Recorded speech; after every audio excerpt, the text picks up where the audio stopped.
Hello everybody, this is Dr. Simon. I finally have complete access to Blackboard. So with that, I want to go over what Blackboard is going to look like for the duration of the semester.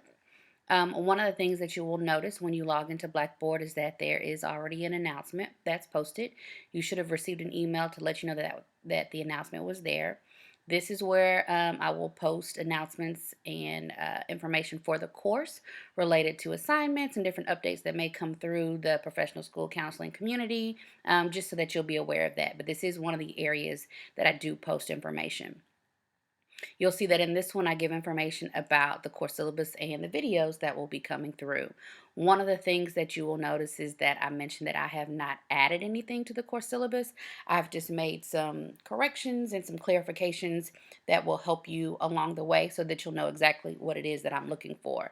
So there is a separate video that is currently uploading right now that will explain the course syllabus. So in this video, what we're going to go over is Blackboard itself. So one of the things that I mentioned just now is that in Blackboard, you will see that there are announcements that you're going to get posted that will be posted here for you. In addition to that, you will also see over here on the left-hand side that I've organized it so that now you'll see things broken down by weeks. This week is currently week 8, and so the information that you'll need for week 8 is posted in here. I have week 9 uploaded as well as week 10. And so I want to go over what that looks like so that we're all on the same page. So in week 8 on your original syllabus, let's start here with the course syllabus. So you'll see that I have the original course syllabus here, but the updated course syllabus is here. This is the course syllabus that we'll use from the duration of the semester. There are some changes to dates, and like I said, there's some updated course rubrics in there to give you some clarity on what we need from there. But there is a video that goes over all of those changes as well. All right, so week 8. In the initial course syllabus, it states that you should have a test this week. We will not have exam 1. In lieu of exam 1, you're going to do something called an ask a position statement, and we'll go over that. But for week 8, what we're going to do in lieu of that, of the discussion boards, is you're going to do a journal. So this is a week 8 check-in, just so I can get a feel of, now that you've seen the revised course syllabus and you've watched the videos, where do you stand now? So this needs to take place after you've reviewed the syllabus and you've watched these videos. So I'm on the student view. So when you log in, this is what you'll see. So for the week 8 check-in, you'll see that here. And this is a journal. This journal is only between you and me. So your classmates will not see this. You don't have to post any responses. This is just a place for you to communicate information directly to me that's within the Blackboard portal, and that isn't an email. So this is the second half, take 2 of Counseling 539. And after you've reviewed the introduction video and the revised course syllabus, answer the questions that are listed here. So I want to know if you have any questions now regarding the modified course syllabus. Would you be interested in joining, since things are a little different than what a normal semester would look like, since we've had this gap between my absence and your presence? If you would be interested in doing a live or virtual collaborate session.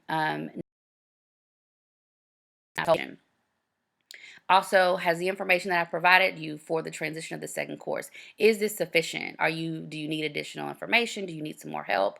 I want to make sure that now that I am embedded into the course, that I am meeting the needs of what you may have. This is also, if there's something that I've left out, something else that you want to share, this is a place where you can share that information. And like I said, this goes directly to me. So if you click here, the instructions are there as well. And so you can create a journal entry. And you can title it Journal 1. We're only going to have one, but you can put that here. And then this is where you can begin to answer the questions. Hello, Dr. Simon.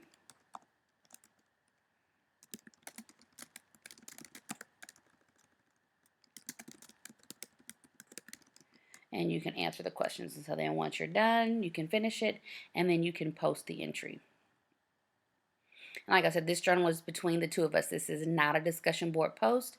So then I will be able to go in as the instructor, and I can see that, and I can also make comments back to you that way as well. So for week 8, your assignment is to look at the videos that are posted about the changes to the course syllabus and how Blackboard is set up, and then to respond to the journal entry. And the journal entry is due on Sunday. I believe that's what it's due on Sunday. It's on the course syllabus, so I'll add that in here so that you'll know. So the journal entry is due on Sunday. Now for week 9, now we'll get into our discussion board post and the routine of what the semester is going to look like.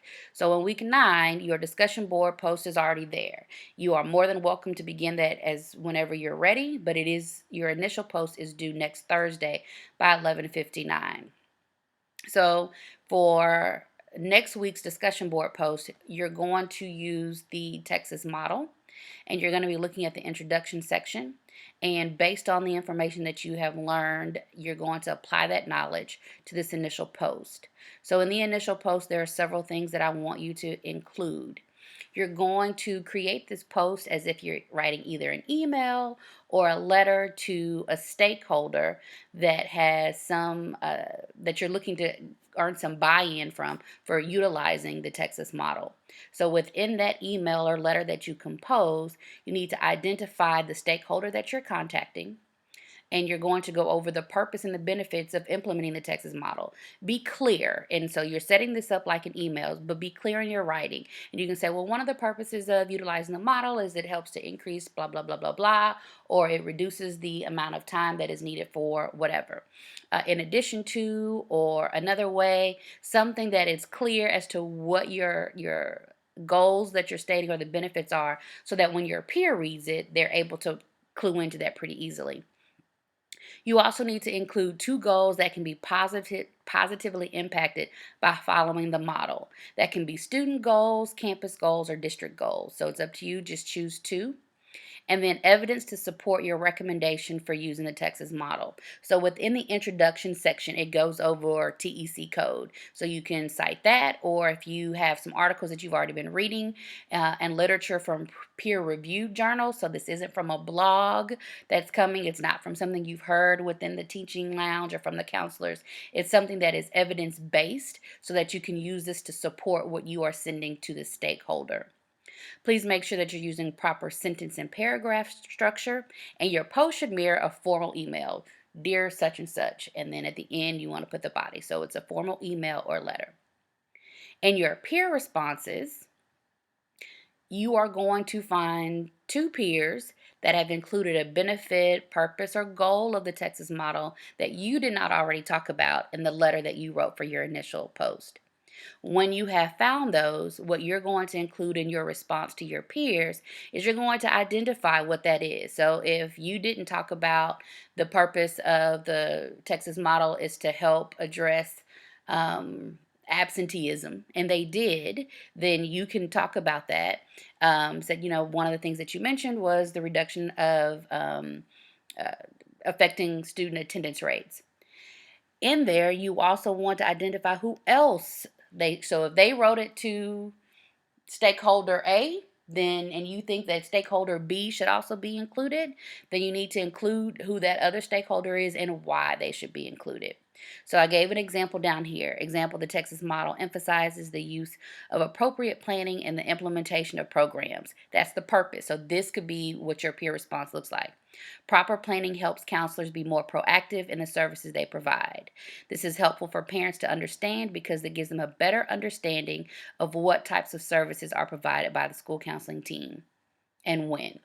So this is the stakeholder is discussed in this paragraph, and then the purpose is here. So this would be an appropriate peer response, and that is due Sunday by 11:59. So your initial response is due Thursday by 11:59. It must be between 250 to 500 words, and your peer response is due Sunday, and it must be 3 to 5 sentences in length.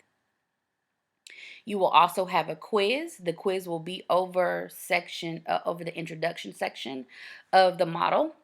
And you'll see that here, the quiz is not set up yet. So if you go in and click, there isn't anything in there right now. But once it is set up, I should have that no later than Monday. That quiz will be 10 multiple choice questions. They are 1 point apiece because each quiz is worth 10 points. You do only have 1 attempt, and you have 45 minutes to complete it. You can use any resource as long as it's not another person. All right. Week 9, that was week 9. Week 10 is also already available.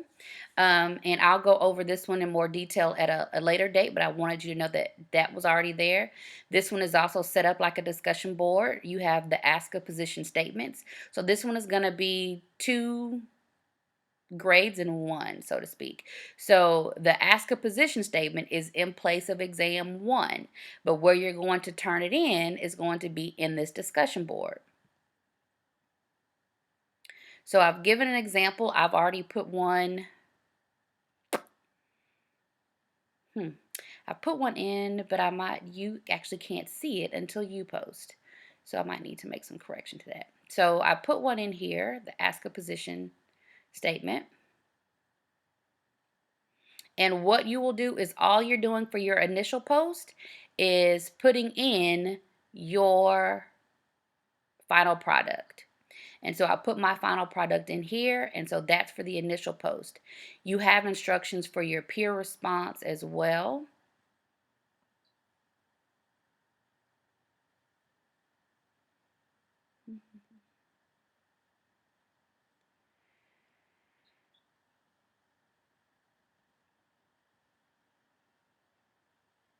All right, so your initial post is simply putting in your final product. Your peer response, you're going to choose 2 peers who have selected topics which are different from the one you selected. In the response, you're going to answer these 2 questions. And I'm going to pause my video here so that it isn't too long, and then I'll update more instructions on how you're going to complete this assignment.